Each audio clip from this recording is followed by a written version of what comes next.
by faith. ඇදහිල්ලෙන්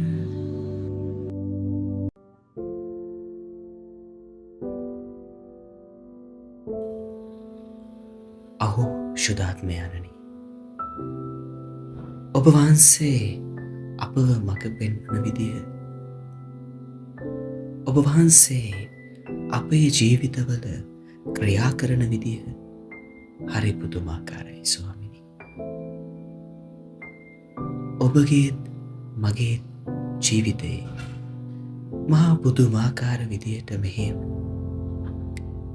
හරි අපූරුවට ස්වාමින් වහන්සේ වෙතට යන්නට, උන්වහන්සේත් එක්ක ගමන් කරන්නට අපව මෙහෙවන ශුද්ධාත්මයන්න් වහන්සේ ජීවමාන වන මේ මොහොතේ මගේ අතීතය දන්න උන්වහන්සේ, මගේ වර්තමානය දන්න උන්වහන්සේ, ඒ තුළින් මගේ අනාගතය ගොඩනගා ගන්නට ශක්තියක් වන උන්වහන්සේ, උන්වහන්සේගේ ස්ප්‍රීතුවෙන් නහවන්නට, උන්වහන්සේගේ බලයෙන් පිරෙන්නට යන මේ මොහොතේ උන්වහන්සේගෙන් අපි ඉල්ලමු, ස්වාමිනී, ඔබ වහන්සේගේ ස්ප්‍රීතුවෙන් අපව නහවලා, ඒ ස්ප්‍රීතුවෙන් අපව පුරවලා, ඒ ආදරයෙන් අපව වෙලා ගන්නට කියලා.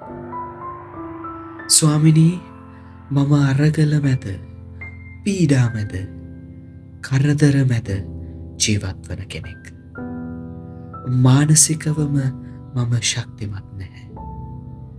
ශාරීරිකව දුර්වල වුවත් ස්වාමිනී, මේ හැම දෙයක් තුළින්ම මාව ශක්තිමත් කරනවා කියලා මම දන්නවා. ඔබ වහන්සේ මාව අත්හරින්නේ නෑ කියලත් මම දන්නවා.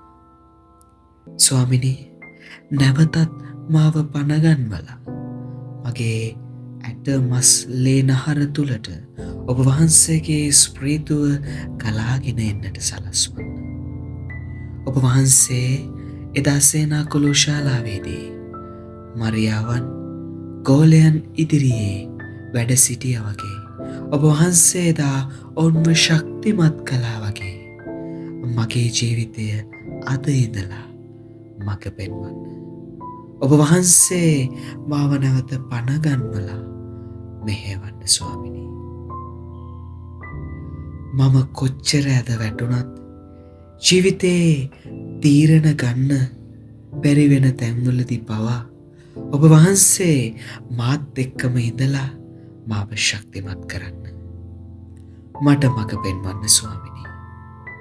ස්වාමිනී, අද ඉඳලා මම ඔබ වහන්සේගේ වැඩ සිටීම අඳුනනවා. ඔබ වහන්සේගේ වැඩ සිටීම මට දැනෙනවා. ඔබ වහන්සේ මාව අතහරින්නේ නෑ කියලත් මම දන්නවා ස්වාමිනී. මම දුර්වලයි, පෞකාරයි. ඒවත් ඔබ වහන්සේව හොයාගෙන එන්නට, ස්වාමින් වහන්සේත් එක්ක ගමන් කරන්නට මට පිහිටවන්න පියාණනි. ඔයත් එක්ක මේ ගමන ඉවර කරන්නට කවදා හරි දවසක ස්වාමින් වහන්සේව අත්දකින්නට, උන්වහන්සේගේ ආදරයෙන් පිරෙන්නට, මගේ මේ ජීවිතය තුළට ඒ සැනසීම අයිති කරගන්නට මට ශක්තියක් වෙන්න, මාව මඟ